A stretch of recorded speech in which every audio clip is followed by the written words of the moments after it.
নমস্কার বন্ধুরা, আমার লবঙ্গ চ্যানেলে আপনাদের সবাইকে জানাই স্বাগত। আজকে আমি আপনাদের সাথে শেয়ার করব ইলিশ মাছের ঝাল রেসিপি। এই রান্নাটি বিভিন্ন জন বিভিন্ন রকমভাবে বানিয়ে থাকে, কিন্তু আমি আজকে যেটা দেখাবো সেটা সবথেকে সহজ পদ্ধতি। চলুন আর দেরি না করে রান্নাটি দেখে নেওয়া যাক। মাছটা ভালো করে ধুয়ে পরিষ্কার করে নিয়েছি, আর আমি এখানে নিয়েছি মাত্র 4 পিস মাছ। এরপর ওই ধুয়ে রাখা মাছের ওপর একে একে দিতে হবে হলুদ, নুন, রঙের জন্য সামান্য পরিমাণ কাশ্মীরি লঙ্কার গুঁড়ো। এটা পুরোপুরি অপশনাল, চাইলে আপনারা স্কিপ করে যেতে পারেন। যেহেতু মাছটা বেশি ভাজবো না, তাই জন্য ওপর থেকে দিয়ে দিতে হবে কয়েক ফোঁটা সর্ষের তেল। এবার মাছগুলোকে আলতো হাতে ভালোভাবে মশলাগুলো মাখিয়ে নিতে হবে। মাখিয়ে নেওয়ার পর এবার মাছগুলোকে কিছু সময়ের জন্য রেখে দিতে হবে, যাতে নুনটা ভালোভাবে মাছের মধ্যে ঢুকে যায়। এবার আমি দেখাবো কী কী মশলা নিচ্ছি। মশলাটা তৈরি করার জন্য প্রথমে নিলাম সাদা সর্ষে, এর সাথে নেব কিছুটা পরিমাণ কালো সর্ষে। কালো সর্ষেটা দিলে একটু ঝাঁঝটা ভালো আসে। এবার এতে অ্যাড করব 2টো কাঁচা লঙ্কা। এবার সর্ষেটা যাতে না তেতো হয়ে যায়, তার জন্য এতে অ্যাড করেছিলাম একটু হলুদ আর একটু নুন। তারপর একটা পেস্ট রেডি করে নিয়েছি, এই পেস্টটা আলাদা করে সরিয়ে রাখলাম। এরপর কড়াইটা গরম হয়ে গেলে তাতে তেল দিয়ে দেবো সামান্য পরিমাণ কালো জিরে আর 2 কাঁচা লঙ্কা। 1 থেকে 2 মিনিট পরে এর উপর দিয়ে দিতে হবে মাছগুলো। এখানে আমি মাছগুলোকে বেশি ভাজিনি, জাস্ট হালকা করে মাছগুলোকে এপিট ওপিট একটু নাড়িয়ে নিয়েছি।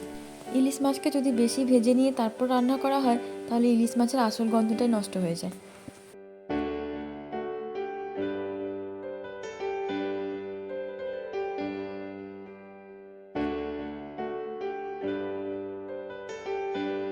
এবার এতে অ্যাড করব কিছুটা পরিমাণ জল।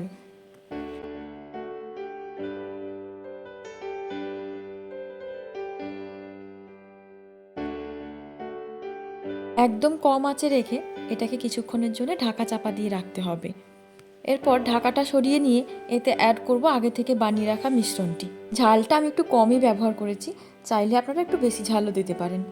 সর্ষে কাঁচা লঙ্কাটা দেওয়ার পরেও যেটাতে ওই মিশ্রণটা রেখেছিলাম তাতে সামান্য পরিমাণ লেগেছিল, সেটা ভালো করে ধুয়ে নিয়ে ওই জলটাই রান্নার সাথে অ্যাড করে দিলাম।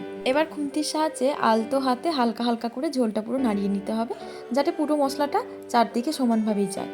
এবার অল্প সময়ের জন্য ব্যাপারটাকে ঢাকা দিয়ে রেখে দিতে হবে। আবার কিছু সময় পরে ঢাকাটা সরিয়ে নিয়ে দেখলে বুঝতে পারবো যে ঝোলটা হয়ে গেছে কিনা।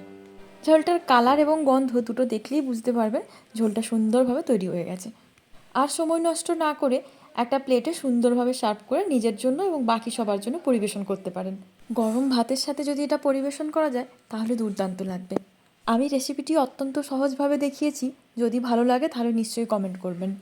আমার চ্যানেলে আরও নতুন নতুন এবং সহজ পদ্ধতিতে রান্নার ভিডিও দেখতে চাইলে নিশ্চয়ই কমেন্ট করে জানাবেন। আজকে তাহলে আসি, আবার দেখা হচ্ছে নতুন কোনো রান্নার ভিডিওতে। ততক্ষণে সবাই ভালো থাকবেন আর সুস্থ থাকবেন।